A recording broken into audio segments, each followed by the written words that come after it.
Hey, everybody. Hope you are doing well. So we are going to get started here in just a minute. Want to double check and make sure that we are indeed live here. So I'm going to check the feed over here. If you are able to hear me, see me, leave us a comment. Leave a comment down below letting me know that you can hear and see me. I'm checking the feed over here on my phone just to make sure. There's a bit of delay between what I say here and when it ends up on Facebook, so I apologize for that. But I think we are all good. Go ahead and leave a comment if you're able to hear me, just so I can confirm that we're good to go on Facebook. Hope you're having a great Thursday afternoon and you're making progress this week. How's everybody doing? Everyone doing well? Unless you respond, I'm sitting here just chatting to myself kind of awkwardly. So you got to actually leave a comment or something so that I'm not just sitting here chatting to myself. Let me pull it up here. So what we're going to do today, we're going to talk about goal setting. We're going to talk about a process that we discovered about 31 months ago, give or take. And over the course of that time, we've adapted it a bit. And so I'm going to share with you today where we started. I'm going to share with you how we ended up where we are today and the impact that this particular book or this particular process that we discovered has had on our business and our organization. So we've got a couple people. Hey, Amanda and hey, Kristen. Great to have y'all with us today. Thank you so much. I'm going to go ahead today and I'm going to give away at the end of this, I'm going to give away a couple of books. So we're going to talk a lot about this book, Measure What Matters. And then we're going to talk about this book, The Game of Work. And I'm going to give copies of those two books away, as well as a copy of this book, The 12-Week Year. So I'm going to give copies of each of these books away. And the way that you can enter to win a book is this. One, leave a comment. So you're going to want to leave a comment for us under this video. And then secondly, if you could on Facebook, if you're watching now, hey, Tori, how's it going? If you could go to share, click the share button on Facebook, and then scroll down or look down a little bit under the share button, you'll see start a watch party. And if you start a watch party, you will also be entered to win. We're going to select, tell you what we'll do. We'll give away a couple of copies of this. We'll give away one copy of each of these. So we're gonna give away 4 books. And the way that you enter to win is 1, leave a comment, and then 2, share this video, share this post, and start a watch party. Bill, great to have you here. And Scott, great to have you. Hope all is well over in Avoyelles Parish today. And Jerry, I see you there as well. So let me go ahead and share my screen, and we're gonna go ahead and dive in to what we wanna talk about. Just one second.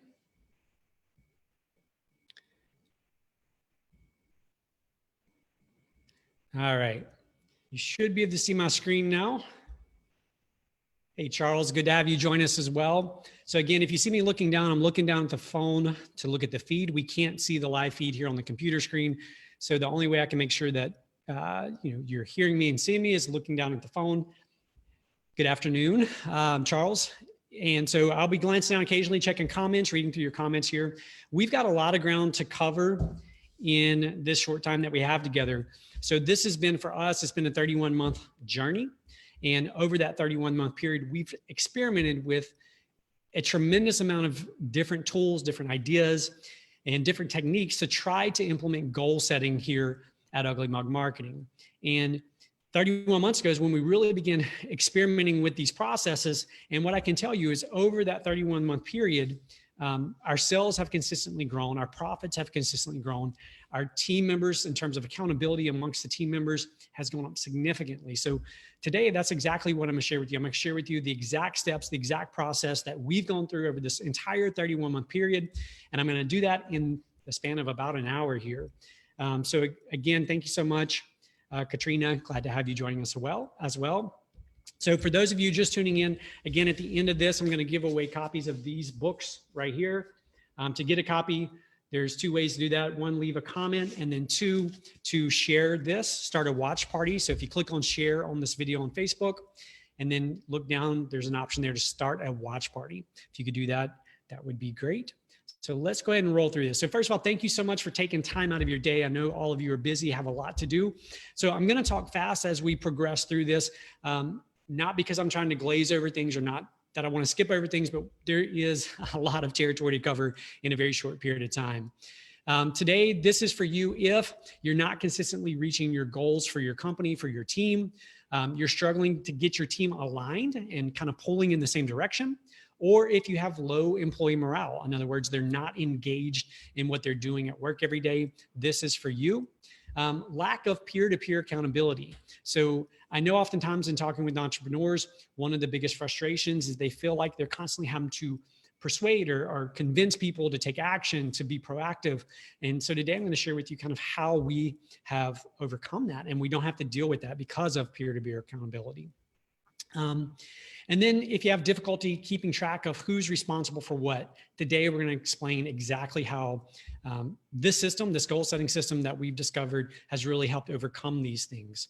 So again, what we replaced our goals with, and while you'll want to do the same, that's what we're going to talk about: how to get your team aligned, the secret to peer-to-peer accountability, and why your goals are probably too low. So we're going to cover all of those things today. Hey, Jerry, thanks so much.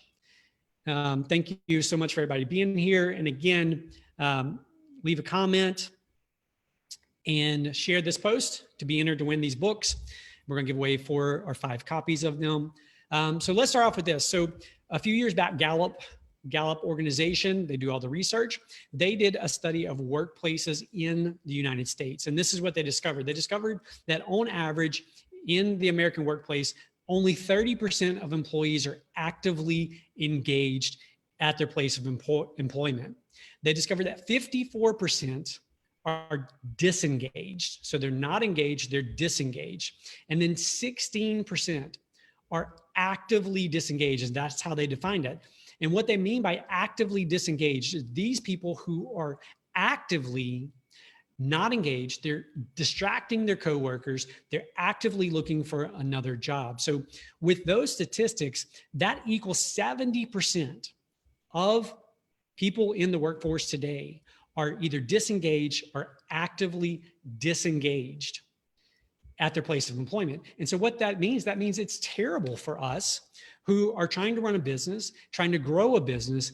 Those stats are stacked against us. So I can tell you with 100% confidence, as someone who, now we've been in business for a little over 11 years, and I realize in the context of things, that's a short period of time for some business owners out there. But implementing what we're going to talk about today has completely transformed this stat in our organization. Our entire team's very engaged, they're very involved, and they're very passionate about what they do. And I don't know how else to say this. This is going to be blunt. I have no other way of saying this. I'm preaching to myself when I do say this, but what I can tell you from experience after working with lots and lots of companies is that most little league baseball or softball teams are better run than most businesses. I'll say that again. Most little league baseball or softball teams are better run than most businesses today. And that's a sad reality, because for us as entrepreneurs, as leaders, it is on our shoulder. It's our responsibility to lead our teams and to lead them effectively. And fortunately, this system that we're going to talk about today is going to help you put the pieces and the components in place so that your business, your organization is run more efficiently and more effectively. According to Harvard Business Review, they discovered that only 7% of employees at companies fully understand the company's business strategies and goals. So let that sink in for a second. So if you were to go around America and survey American businesses and the employees that work in those, only 7% they fully understand the business's strategies and the goals that they are trying to achieve and what's expected of them to help them get there. So let me ask you this: how can you possibly win a game, the game of business, if 93% of the people on your team don't even know what the objective is of the game? What is it that you're aiming for? What is it that you're after as it relates to your business? If your team members can't clearly articulate what it is that you're striving for, what it is that you're seeking to accomplish over the next year, over the next 6 months, over the next 3 months, over the next quarter, right? How is it that they can be aligned? How is it they can help you pursue those goals if they can't even understand them and articulate them? And today we're going to talk about how to address that issue. This is a very common, I don't even have to explain what's here in this picture, but for so many people out there, this is what it feels like. It feels like you're constantly having to yell out and say, please pay attention, please get on the program, get with the program of what we're trying to accomplish here. And yet we get this disengagement, right? Well, imagine for a second what it would be like this year if your entire team showed up fully engaged each day, if your team was aligned and all pulling in the same direction. And what if there was peer-to-peer accountability? So it's no longer you or your managers from the top down having to try to motivate and inspire people, but yet it came from the peers, from coworkers within the organization. That sounds like a pipe dream, right? That sounds too good to be true. Well, the reality is it can become a reality. That's not very good English. The reality is it can become reality, but you get the point. This can become reality for you if you follow a system and a process to make that happen within your organization. And that's what we're getting ready to dive into.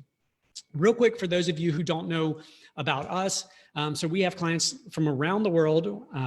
Right here, we're based in Alexandria, Louisiana. We've run over 10,000 Facebook campaigns to date. We have over 13,000 students enrolled in one of our online Facebook training programs. And those 13,000 plus students actually come from 151 different countries around the world. That's almost every single country in the world. We're still missing a few, but we're getting there. And lastly, we've built over 600 custom websites, again, for clients all over the country, all over this region, and even some around the world. What I want to do today is actually give you the actual map to get to the treasure, right? The treasure is having a team that's aligned, having a team that is helping you reach your goals and being clear about your goals for your business, even if you don't have a team. And that's what I'm going to share with you today, the roadmap that we've followed over the past 31 months. And before we dive in, it's important to say this, that if the rate of change outside your business is greater than the rate of change inside your business, it won't be long before you're out of business. Now, the importance of saying that is this, that what I'm going to present to you is what we've evolved to with our goal setting system. After we discovered this initially, this is how we've evolved to today. And what I can tell you is this, if we were to host this exact same webinar 3 months from now or 6 months from now, chances are it's going to be slightly different than what it is today. We're constantly adapting and we're adjusting it because we know that if the rate of change out there in the marketplace, out there in the world is happening faster than it is inside our business, we won't be in business long. So we're constantly adapting this. Andrew, good to see you. Thanks so much for joining us. Angela, thanks for joining us as well.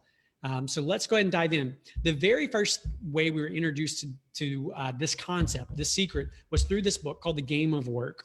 And again, we're going to give away a copy. So get your chance to win this. Leave a comment and share this video. Start a watch party on your Facebook page. This is kind of what introduced us to this whole concept of aligning our team around a centralized goal and mission. It's a phenomenal book. If you don't win this book, I highly recommend you pick up a copy. It's exceptional.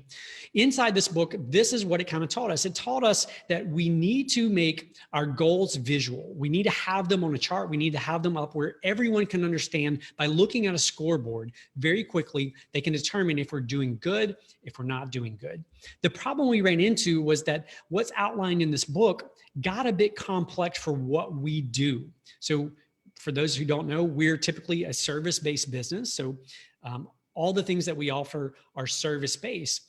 And this book is really geared or centered more around product-based businesses or manufacturing businesses. Not that you can't apply this. We certainly applied this in a service business, but that's kind of where it's geared towards. But as you can see from this chart, for us, this got pretty complex and pretty confusing. But that didn't prevent us from rolling it out. We rolled it out and we adopted this as our strategy going forward. And over time, we realized that there were some ways we could improve this. And you see, what we were after clarity. We had to get clear, because if I'm not clear about where we're going, and I can't clearly articulate to the team where we're going, there's no hope that they will embrace it and grasp it and, run towards those goals themselves if it's not clear. And that's when we discovered this next book, Measure What Matters. And this is kind of the title for what we've called this webinar, this Facebook Live today. What is outlined in this book really took what we learned from that first book and morphed it into something much more meaningful, into something much more powerful for us as an organization. And the goal setting system, the system outlined in this book, is used by Google. It's used by the Gates Foundation. You can see Bono. It's used by all these various organizations. And we began implementing it, and the results have been profound. It introduced us to what are called OKRs. OKRs simply mean objectives and key results. That's what OKRs stand for. No single factor has more impact on employee engagement than clearly defined goals that are written down and shared freely. So the question for you, the question for me as leaders is this: do we have clearly defined goals for our company? Do we have clearly defined goals for our teams? Does each person in our organization, do they have clearly defined goals? And sadly, for most of us, the answer is probably no, but that's okay, because today I'm gonna give you the tools, the techniques you need to actually implement this. 90% of experiments in the fields confirm that productivity is enhanced by well-defined, challenging goals. So you can't argue with the stats. You can't argue with the fact that all the research indicates when an organization has clearly defined goals, when an individual in a specific role has clearly defined goals, they outperform their peers, they outperform their competitors, and so on. So we're going to show you how to clearly define your goals today.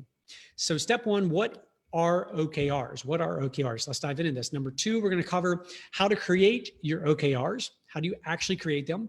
Third, we're going to talk about how to manage. How do you actually manage your company, your organization using OKRs?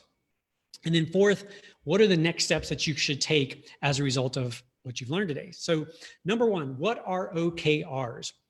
OKRs, again, are objectives and key results. That's what OKRs stand for. So let's dive into each of these components and talk about them. So how are they different than goals? One, OKRs are more transparent than traditional goals. They're more transparent, and I'll show you why. Second, they have a more predictable path towards success than goals. And the reason is they give you that roadmap. They give you that blueprint. They give you exactly what you should follow. We'll talk about that. They create clear expectations for all your team members. It creates a sense of ownership and a sense of responsibility amongst your team. It's easier, far easier to have difficult conversations. I don't know about you, but having those difficult conversations isn't fun, right? No one likes to have difficult conversations. And for those of you who lead teams, you know what I'm talking about. It's the conversation of, I don't think you're performing the way you should be performing. You're not getting the results that we expect from you in your role. With OKRs in place, those conversations kind of go by the wayside. And the reason is this: the OKRs themselves provide the framework. They provide the litmus test, so to speak, for people to look at and say, am I doing a good job or am I not? They can figure it out on their own. And then again, it also increases peer-to-peer accountability. So who else uses them? Netflix, Airbnb, Amazon, Dropbox, etc. Lots of people use them. So objectives are the what's.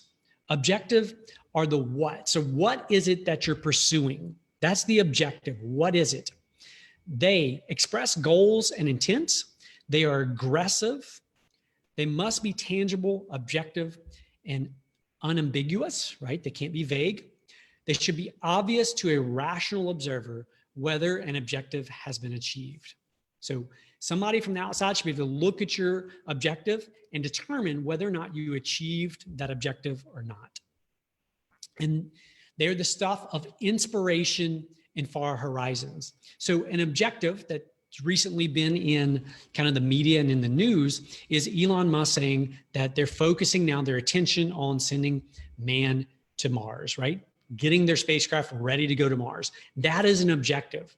The outside observer who knows nothing about space travel will know at some point in the future whether they've met that objective or not. So think of that when you think of setting your objectives. Would somebody from the outside know if we were to hit that, if we were to reach that or not? Second, there's two types of objectives that you can have. One would be aspirational and the other would be committed. So a committed objective is one that you're committing to achieving in its entirety, no matter what. So that's a committed objective. You're gonna do it no matter what, all right? Now, an aspirational, that would be something that's big. This would be a moonshot. This would be 10x. So, when you think of your revenue growth goal for next year, an aspirational goal would be to say, okay, we're going to take our current year revenue and we're going to multiply that by 10. That's going to be our aspirational objective for the next year. So there's two different types of objectives you can have. One is committed, where you're going to make sure no matter what that is achieved. And then the other one is aspirational. Both are important for you and your organization and for your teams, but they're both different. Remember this, small goals are uninspiring. Small goals are uninspiring. If we use the space analogy and we go way back to the late 1960s, what did John F. Kennedy say? John F. Kennedy said, by the end of this, or I guess it was early 60s when he said it, but by the end of this decade, we are going to put a man on the moon. Right? That inspired the nation. It inspired NASA. It inspired the whole world in this kind of quote unquote battle to be the first to the moon. So you need big goals. You need aspirational goals that motivate, that are inspiring to your team. 10x goals will stretch your thinking and your actions as well, right? Instead of thinking, why won't this happen or why can't this happen? Instead, give yourself some mental freedom to think aspirationally, to think these big, grand goals. There's no harm in thinking those goals, right? It'll actually stretch your thinking and stretch your team and stretch your actions. Don't reduce your target. Instead, increase the action that you take to get there. So what are key results? Key results are, hey, Alex, glad you joined us. Thank you so much for everybody that's here. And again, brief commercial break, but we're going to give away some books at the end of this. So the way you get a book is leave a comment and share this post. So share the post and then start a watch party on your Facebook page. Thank you so much for joining us today. So the key results are the hows. So the objectives are the whats. So what is it we're pursuing? The key results are the hows. How are we actually going to achieve these things? So they must describe the outcomes, not activities. They must describe outcomes, not activities. And I'll give you some very clear examples of this in just a minute. They should answer what, how much, and by when. What, how much, and by when. They're more earthbound and metric driven. These are the key results. They're more earthbound and metric driven than your objectives would be. And they are the levers. They're the things that you do, the action pieces, the marks you hit to achieve your goal. So if you think about a map, so I showed the map earlier. If you think about a map, your destination would be the objective. But along that destination, if you're traveling across the country, you may have some spots you're going to stop at, right, along the way. So you may not drive all the way across the country in one trip or one, straight continuous time in your car. You're going to make some pit stops along the way, right? And so these are the key results. These are the things that let you know you're still in the right direction. You're heading the right direction. Now, there are two different types, just like there were two different types of objectives, there's two different types of key results. There are inputs and then there are outputs, all right? So let's look at both of these. Output key results would be things like sales, revenue, growth in your customer base. Those are output things. Those are things that happen, that's kind of the end result of that key result that you're seeking. Now, the next one would be input key results. These would be things that contribute to, right? So these would be calls made, proposals written, meaningful conversations had. So again, when we think of objectives, we want to think of the two different types. There are what, What are the 2 types? Quiz time. Checking to see who gets it right. 2 different types.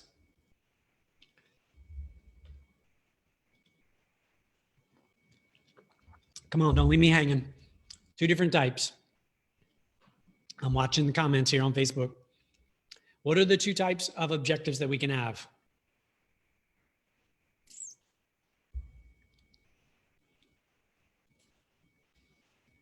Patiently waiting. Come on, don't let me down.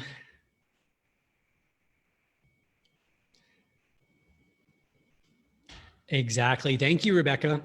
Rebecca, I'm going to send you a book since you answered the question correctly. You get a book. Thank you so much. So the 2 different types would be committed and aspirational. And then with key results, we have input-based and we have output-based.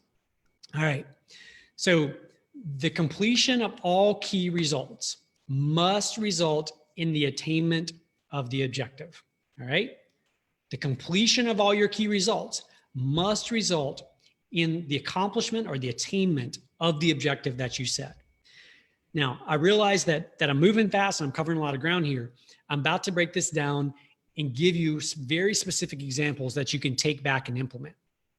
So when you complete all your key results, it must mean that you've hit your objective, all right? So how do we actually create these things called OKRs?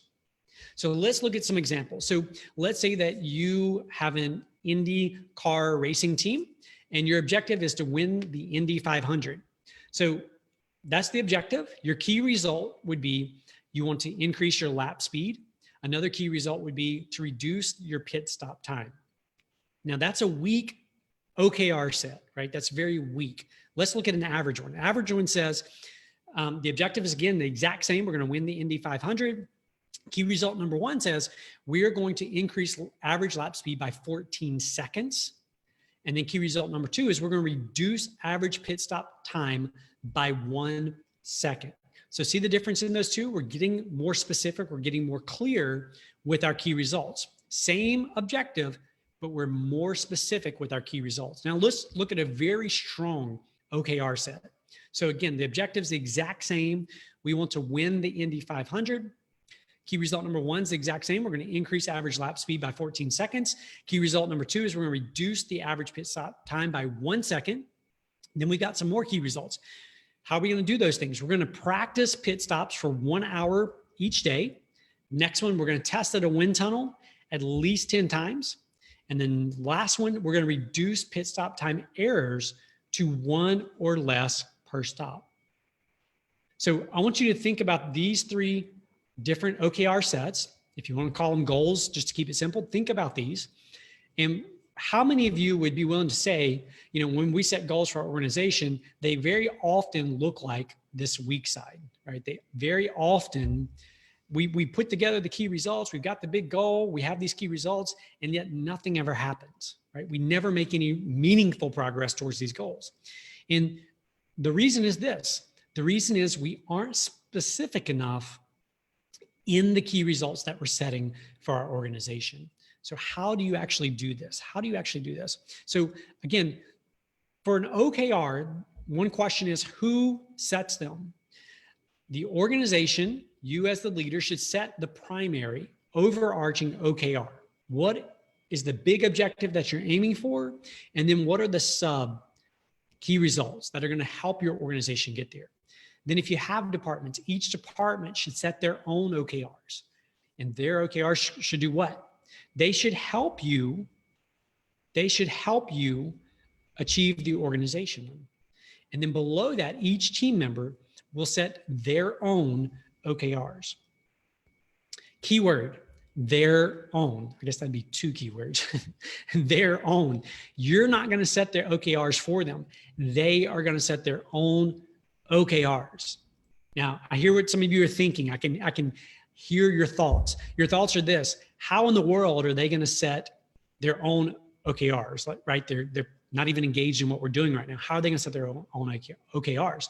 The answer is this: they're going to set them because once you, as the leader, set the primary overarching OKR, they then can figure out, how do I best fit? How does my department best fit? How do we best support achieving this OKR? OKRs, individual OKRs should align with the company's OKR and their department OKR, right? So again, that's exactly what we're talking about. When you task them with creating their own OKRs, they can't do that unless there's a company OKR, and if they're part of a department, their department has an OKR. And then it should be based on their specific role and their contribution to the company, to the team. Let's look at another example here, and I really want to help break this down for you. So what we're going to do first, we're going to look at this as if we run a football franchise, right? So let's say we run a football franchise, and we're going to look at setting an OKR. And then what we're going to look at is how would this OKR actually filter down through our organization? How would this OKR filter down through the organization? So let's look at this. So you're the general manager. Your objective is to make money for the owner of the franchise, right? That's your goal. That's what the owner comes to you and says, hey, general manager, you're a great person. You're a great human being, but I want you to make me some money. So you say, okay, that's my objective. My key results would be the best way to make money for the owner would be to win the Super Bowl and to fill the stands to 90+% capacity.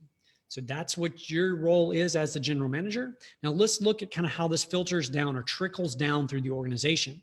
So the head coach says, great, my objective, the role that I can play in this is I can help win the Super Bowl. So here are the key results that I believe are necessary to make that happen.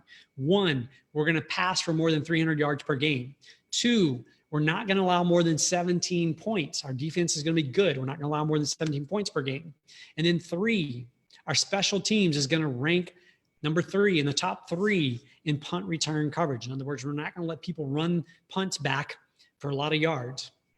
So that's how the head coach says, look, I'm going to help contribute to this. Here's how I'm going to do it. And then we look below the head coach and we look at the offensive coach. So his objective is now, I'm going to ensure, offensive coach, I'm going to ensure that we're getting 300+ yards of offense per game. How are we going to do that? Well, we're going to make sure that we're completing 65% of our passes. We're going to cut interceptions down to fewer than 1 per game on average. And we're going to hire a new quarterbacks coach, right? So if we're going to increase pass percentage, we're going to cut down interceptions. We need a new quarterback coach to help us achieve that. Now, let's look at the defense coach. So the defense coach says, my objective is I've got to make sure that we're not giving up more than 17 points per game. All right. His key results then, we're not going to allow more than 100 yards rushing per game. We're going to increase the number of sacks to 3+ per game. And we're going to develop a Pro Bowl cornerback. So again, let's keep going. Special team says, well, my objective is to ensure that we rank in the top 3 for punt coverage. Key result number 1, we're going to allow fewer than 10 yards per punt return. And number 2, our next key result is going to be to block 4+ punts this season. So let me ask you, everybody watching this, does it make sense the way this kind of flows down through the organization? Do you understand how once there's the overarching company, big picture, objective and key results, it then can go down to, in this case, these would be examples of departments, right? So these would be various departments of a team. Is that making sense? Makes sense. Give me some thumbs up or something on here so I know that not everyone's falling asleep just yet. Come on, give me some thumbs up or a comment or something. I'm watching the feed here. I guess somebody did fall asleep, somebody left, so sorry about that. Well, I got 1 thumbs up. I was hoping for more. So disappointing. I'm just kidding. All right, let's keep rolling. Now, let's go into a detailed example, a more detailed example of what this may look like, all right? So that was kind of broad, that looked at it via department. Let's look at it again from now the marketing side of this. So the last one looked at it from the coaching side, right? Win the Super Bowl. Now let's look at it from the side of how do we fill the stands? Who's responsible for filling the stands? How are we going to fill the stands in our football stadium? So we go to the senior vice president of marketing. His objective becomes fill the stands to 90+%. How's he going to do this? Number 1, he's going to upgrade the team branding. Key result number 2, he's going to improve media coverage. Key result number 3, he's going to revitalize in-stadium program, the in-stadium promotional program. So that's what the senior vice president of marketing is going to set up to do in order to fill the stands. He's going to accomplish these 3 things. Now, he believes so firmly that if he accomplishes these 3 things, these 3 key results, that then they're going to fill the stands to 90+%. So again, remember, the goal is when you accomplish your key results, how many key results you have, when you accomplish those things, that it's going to lead to the achievement or the fulfillment of your overarching objective. So next, so the senior vice president of marketing then gets with the marketing director and he says, your objective is to upgrade the team branding, right? So let me flip back a screen. So you can see he's taking his key result number 1 and he's assigning it to the marketing director. The marketing director's objective now is to upgrade the team branding. What are his key results? His key results are he's going to target 2 new colorful players for a new marketing campaign. And then 2, he's going to create a more compelling team slogan. So again, that's the marketing director. What do you think's next? The publicist. He's going to improve the media coverage, right? So we want to fill the stands. We got to get more media coverage. Key results: arrange for players to attend 2 charity events per season. Number 2, invite 20 sports reporters to a meet and greet. Number 3, share photos of events on social media.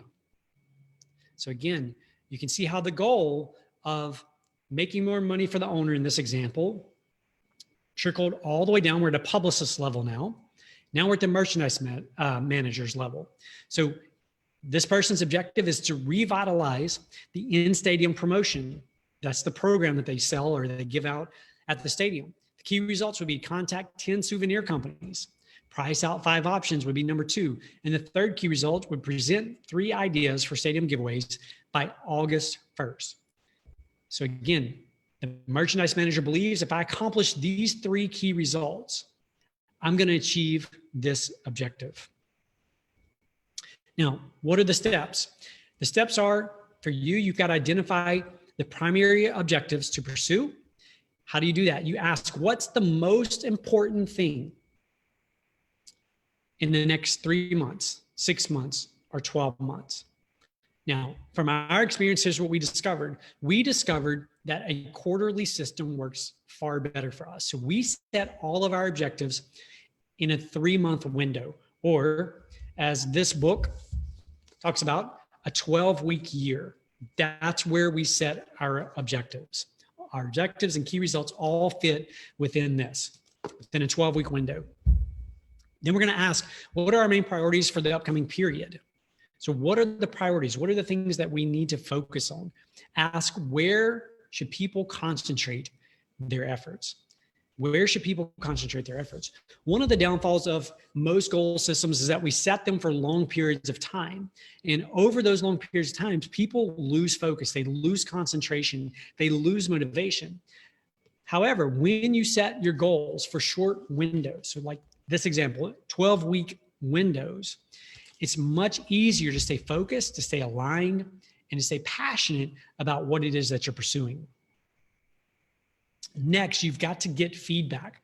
Feedback should come from multiple directions. So as you're creating your objectives to pursue, you want to make sure that you're getting feedback from multiple directions. That would be, depending on who it is that's creating those, that could be from people, peers, that can be from people below you, that could be from people above you. You want to get feedback from multiple directions.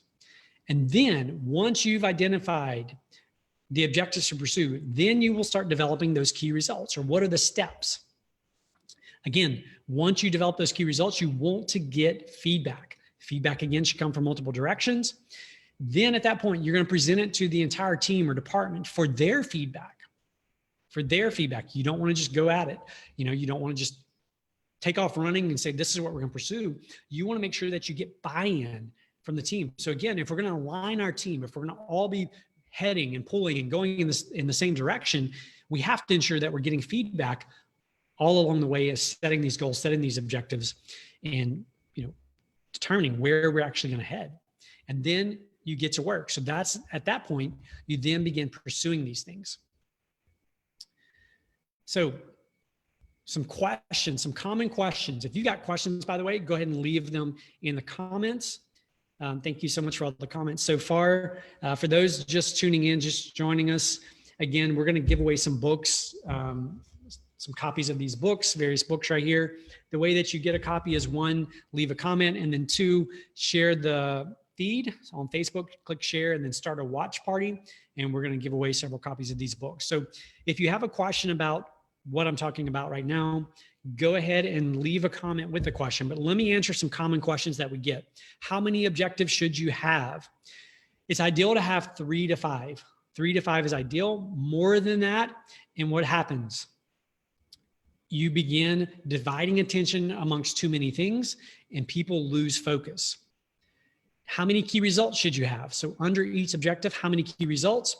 Again, 3 to 5, but you must ensure that if key results are complete, that the objective will be obtained. Again, the easiest analogy for me to think of it is a map. We're traveling across the country, and let's just say we're going, for sake of example, we're going from New York to California, right? So we can easily see that on a map. We can see California, we can see New York, but we're not going to drive that in one sitting. We're not going to get in the car and drive straight there. We're going to make some stops along the way.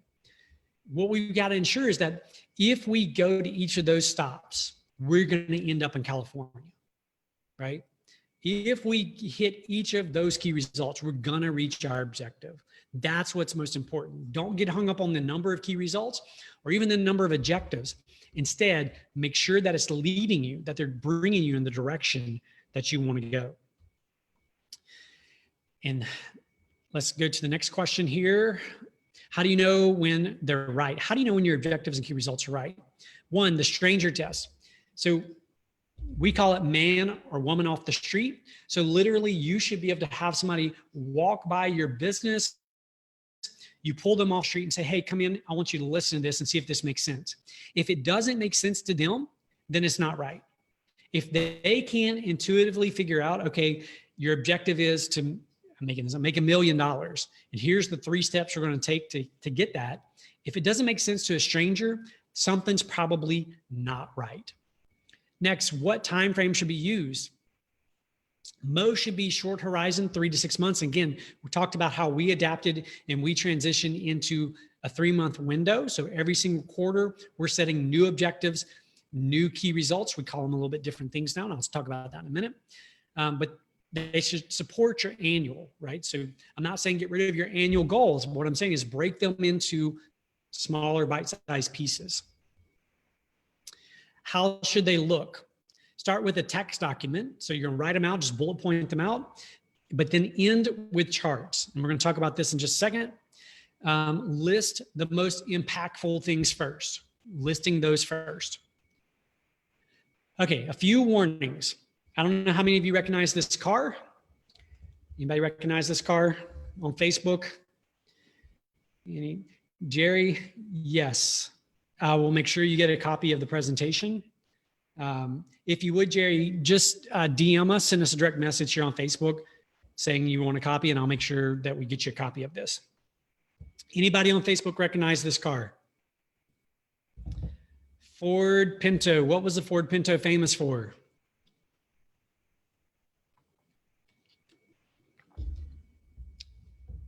Anybody know? Somebody out there on Facebook's got to know.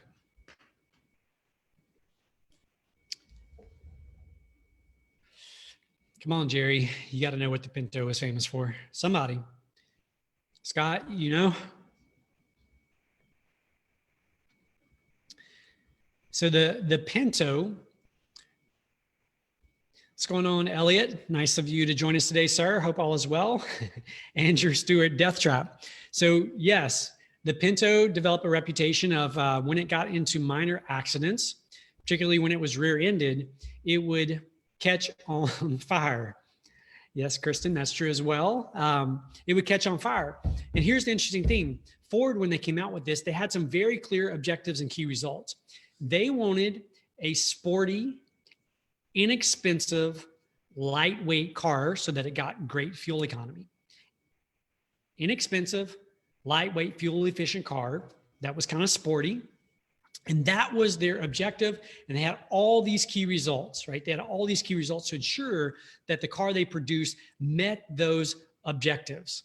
Sporty, lightweight, inexpensive. Well, what they knew in testing this car was that when they knew this before the car was actually put in production, that sometimes when it was rear-ended, it would puncture the gas tank, causing the car to catch on fire or even explode. But they knew to fix that, it would cause them, they would have to put another piece of metal in the back underneath the car where you couldn't see it, that would protect the gas tank when it got rear-ended. But the problem was, to do that, it would, one, cost more money. Two, it would weigh the car down. The car would become heavier and therefore less fuel efficient. So they ignored it. So the warning for all of us is this: if you set an objective that is strictly sales based, the temptation may be to ignore fulfillment, right? So if our goal is to just sell, and we don't have an objective around fulfillment, ensuring that we're taking care of our customers, that we're building evangelists, then it becomes lopsided and we lose sight of some very important things. Now, the flip side of that is true as well. If all you have is an objective regarding the fulfillment or the customer service side of your business, what may happen?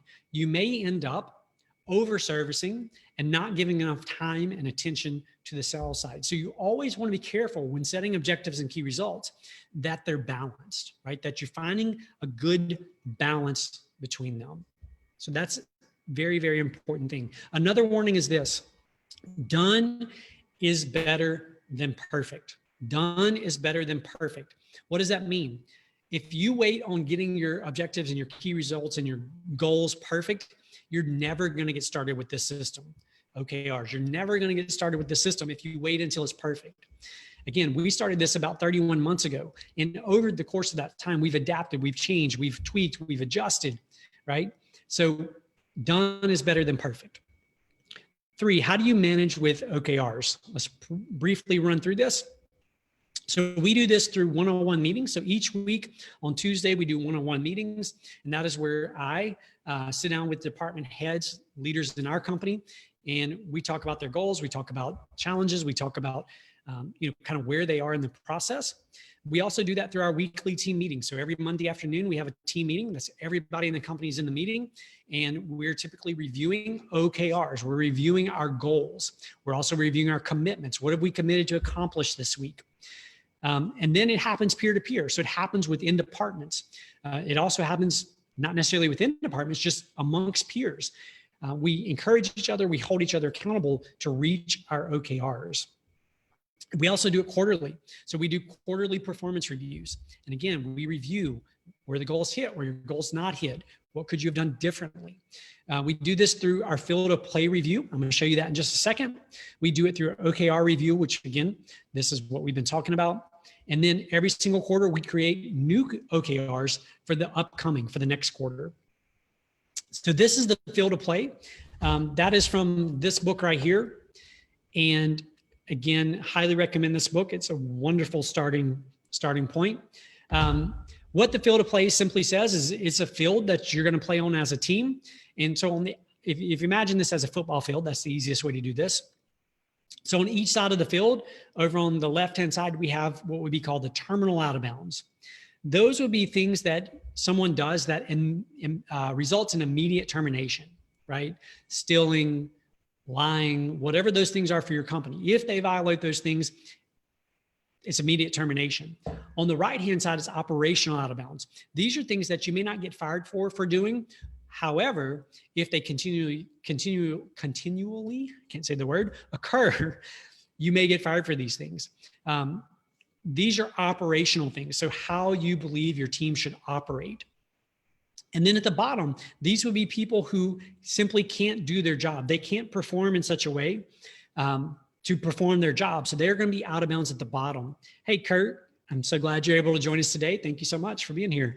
And then what we believe is there's a performance line standard. So, right, for people who have been at your company for any time, there's a certain performance standard or level of performance they should be at.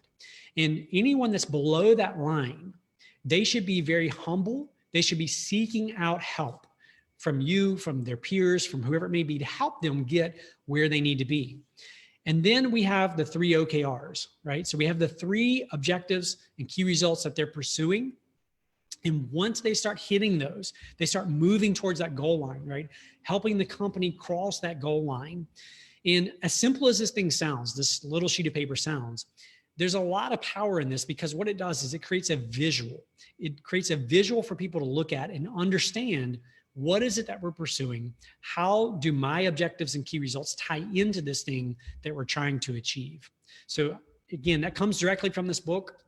Highly recommend it. Reporting. Charts must be used in reporting your OKRs. They're going to report them in their one-on-ones and publicly in all the team meetings and when new OKRs are created. So each week in our team meetings, people present their OKRs. They present the goals that they're working on. They present the commitments that they're making each week. And they have to say, did I complete my commitments? Did I not? And then we have discussion around hang-ups. So in other words, if someone's stuck on a certain thing, we have discussions. Or if someone makes a commitment and other people on the team don't think that's a strong enough or valid enough commitment, we challenge each other, right? I think you could do this instead, or I think you may be taking the easy way out. So it's so important that your team gets buy-in to this, and that your team is willing to question and challenge each other as they begin pursuing these objectives and key results. So getting buy-in, you have to give them autonomy in setting their OKRs. You can't go hand them an OKR. What you can hand them is the field of play and say, here's where we're going as a company. You know your role. How are you going to help us reach that, right? Give them autonomy. The next thing is you got to lead by example. You as a leader have to lead this process by example. You're not exempt from it. And then finally, again, using that field of play that we just talked about. Now, this would be an example of how we get presented. So OKR 1 would say, okay, we're going to close 500,000 in contracts by March 31st. And you can see this is extremely, extremely visible. You know exactly where you stand. So the person that reports this knows exactly where they stand. Everyone on the team knows exactly where they stand, right? Now, the key results that are going to help this person get there would be, I'm going to contact 800 suspects by March 31st. And you can see the progress here. Key result number 2, present to 550 people by March 31st. And then last one, write 310 proposals. So again, you can see that this is very visual. It's very clear if this person's on track, not on track, where should they be, particularly when this is taking place in a short window. So if this is taking place over a 12-week period, and this is week 6, what can you tell me about this person's progress, right? So we're halfway through the quarter. Their goal is 500,000. They're at 197. What do we know, right? They're slightly behind the halfway point. This would be, again, just a close-up of what it looks like. Again, a close-up of that one, a close-up of the next one, just so you can see. And you can see what's important to note is down here on the bottom, the prorated goal.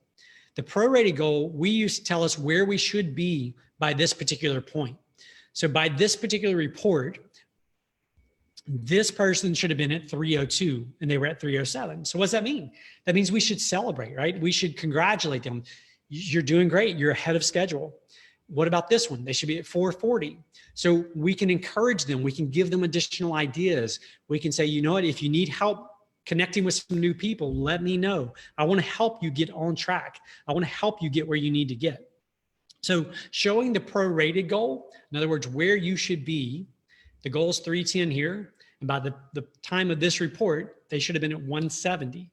It gives your team, it gives everyone the same metrics, the same data, so that we all are on the same page. And so we can support and encourage each other or challenge each other, right? That's what it's all about. To get alignment, we have to be willing to challenge each other. So what are some next steps for you, for everyone watching this? Successful people take action. We know that to be true. So what I would encourage you to do, I would challenge you to do, is to sit down And simply ask yourself this question. Over the next quarter, so I'll give you until July 1st, right? We're going to start the new quarter July 1st. So you've got a few weeks here. What do I think we should focus on in Q3 of this year? What should we focus on? What's most important for our organization, for our company at this time? Sit down and give some thought to that. Turn that, whatever that most important thing is, into an objective that you pursue as a company. And from that, you'll then develop out those key results. So take action. I would challenge you, spend a few minutes now brainstorming, thinking through what are those things. So 1, identify those objectives. 2, meet with your team, share with them, have them watch this video. So they have a basic understanding of what are objectives and key results. And then 3, be consistent. This is one of my favorite sayings. Consistency creates miracles. Consistency creates miracles. When you're consistent with your team meetings, when you're consistent with your one-on-ones, when you're consistent with presenting your objectives and your key results and holding each other accountable, miracles are going to happen. Consistency creates miracles. So again, where we started with what are objectives and what are key results. So objectives are the what's. What is it that we're aiming for? Where are we trying to go? What is it we're trying to accomplish? We'll use Elon Musk as the example again. Elon Musk says, what we're trying to accomplish is we want to colonize Mars, right? We want to get man on Mars. That's the what. That's the what. How are we going to do that? Those are the key results. What are the milestones that show that we're able, that we're capable, that we're making progress in the right direction? And here's the thing, for Elon Musk and SpaceX, one of those key results may have been this trip that just took place a couple of weekends ago, where they launched astronauts for the first time in 9 years from US soil back to the space station. That was probably a key result, right? If we can't get people to the space station, how are we going to get them to Mars? So for you, what are those incremental steps? What are those key results that show you're progressing, you're making progress towards your goals? Any questions? Any specific questions? Got just a minute or two here. Any questions? I'm just scrolling through comments here. Again, we're going to give away some copies of the book. And the way you win a copy of the book is to leave a comment and then share this video, share it. We're going to give away some copies of this. These 3 books have become the foundation for us of how we do our goals, how we create our goals. And I can tell you that it has radically transformed our company, radically transformed. And I'm not just saying that. I have no reason just to tell you that. I'm not trying to sell you anything. The combination of these books and what I've just outlined has radically transformed the way we operate. It's radically transformed the culture here at our company. So I would encourage you to begin implementing this process, OKRs, into your organization. A couple of things that I would share, and again, if you have questions, type them in the Facebook comments. I'll do my best to answer them. Is when people present their OKRs, when they're presenting each week to you and to the team, it's important that what they show is emotional. In other words, it has to be visual enough and clear enough that it creates emotion, that they know if they're on track, they know if they're not on track. I am very fond of this saying that says that you have to make it emotional. You have to make it emotional. So much so that my team, I think it's this past year for Christmas, they got me the shirt that I'm wearing. I don't know if you can see it, but it's got a bar chart here on it and it says, make it emotional. Because when your charts, when the way you present your goals are emotional, it creates a sense of accountability, not just from the outside, but from within, right? So if I know I've got to stand up and present a chart that says, I should be here, but I'm here, it's emotional. Now, if that's not emotional for people on your team, in other words, if they're nonchalant about what is being presented, the fact that they're way behind on their goals, 2 things. 1, you may have to question, does that person belong, right? Are they disengaged? Are they actively disengaged? Or 2, the next thing is, and I would say start with this one, is question yourself as a leader. Have I given them all the tools, all the resources, all the training that they need to ensure that they hit their goals, to ensure that they're making progress towards their goals? And again, it goes back to the one-on-ones every single week, having those conversations. It goes to the team meetings that you have every week. Yep, Kristen, this can work in any size business. This book right here is really geared towards more kind of product-based businesses, manufacturing-based businesses. It's a very similar process, and they work with all sizes of organizations. This one, again, Google, the Gates Foundation, lots of huge companies, Netflix, et cetera, use the OKR process. And then this book is really geared much more towards small businesses. What I would tell you though is that each of them is equally valuable. So regardless of the size of your organization, each book is equally valuable. I would encourage you to read all three of these. What I would say start with, actually start with this one first, because it provides kind of the framework and the mental structure. And then depending on the size of business, if it's a smaller organization, say 30 employees or less, I would start here next after the Game of Workbook, and then here. So bigger companies, I would go here next. Let's see. What's going on, Kevin? Nice of you to join us today, sir. Hope all is well in Arizona, I believe. Is that right? Let's see, Rebecca, personal life. That's awesome, Rebecca. Do you use, just curious, do you use a certain type of planner or organizer to keep track of your goals? So when you're making those goals, when you're tracking those goals, is there a particular planner or goal system that you use, or is it kind of something hybrid that you've created? Scott, that is so true. The harder, Scott says, the harder you work, the luckier you get. That is absolutely true. And yep, consistency does create those miracles. Any other questions? Any other questions? Again, for those who maybe weren't here at the beginning, I'll say this again. We've adapted this over 31 months. So this is not something that we just started. It's been about almost 3 years now that we've been experimenting and implementing this in our organization. And it's adapted, it's changed. So what I presented today is a little bit different than what it was 6 months ago or 3 months ago. And what it's going to be in 3 months is going to be probably slightly different. The goal that we're trying to get to is, one, clarity. We want everyone to be crystal clear about what it is, where it is that we're heading, where are we heading, and what is their role in helping us get there? What is their role in helping us get there?